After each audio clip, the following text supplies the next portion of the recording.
அனைவருக்கும் இனிய குடியரசு தின நல்வாழ்த்துக்கள். இந்திய அரசியலமைப்பு சட்டம் இயற்றப்பட்டு நடைமுறைக்கு வந்த நாள் தான் ஜனவரி 26.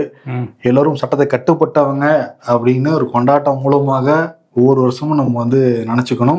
ஏன்னா இது ஒரு ஜனநாயக நாடு, ஒரு மதச்சார்பற்ற நாடு, ஒரு குடியரசா ஒரு ஒன்றியமா இந்த நாடு மாறும்போது இதெல்லாம் சொல்லிதான் நமக்கு குடியரசு தினம் நமக்கு கற்பிச்சாங்க அப்ப இருந்த தலைவர்கள். அதெல்லாம் இப்பயும் நம்ம நினைவுல வச்சுக்கணும். இப்ப இருக்க தலைவர் கற்பிச்சுட்டு தானே இருக்காங்க. அதையும் தான் சொல்ல வரேன். ஓகே, இன்னைக்கு கொடி ஏத்துனவங்க, கொடிக்கு சொல்லிட்டு அடிச்சவங்க எல்லாரும் மனசுல ஏத்துக்கணும்.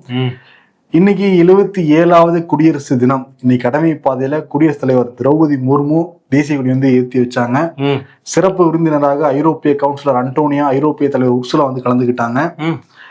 கலந்துக்கிட்டவங்க அந்த நிகழ்ச்சியெல்லாம் பார்த்துட்டு இருந்தாங்க. அலங்கார ஊர்திகள்லாம் வரும்ல, ஆமா, அதெல்லாம் பிரதமர் மோடி எக்ஸ்பிளைன் பண்ணிக்கிட்டு இருந்தாரு. யார் அவங்க 2 பேருக்குமா? ஆமா, 2 பேரும் எக்ஸ்பிளைன் பண்ணாரு. பிரெஞ்சுலயா?